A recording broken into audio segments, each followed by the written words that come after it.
Hi everyone. In new Windows 10, some of you may face this problem when trying to access your WhatsApp application from your desktop. What's wrong? Because of the QR code can't be able to display properly, and it's impossible for you to log on via your mobile. So what you need to do? First of all, go to the shortcut on the desktop, right click, go to the property, go under compatibility, and click the run this program in compatibility mode for Windows 7. Apply, OK, close the application and double click again.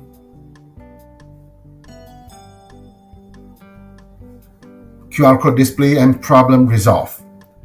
Happy watching.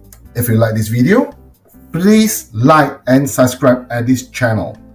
See you again.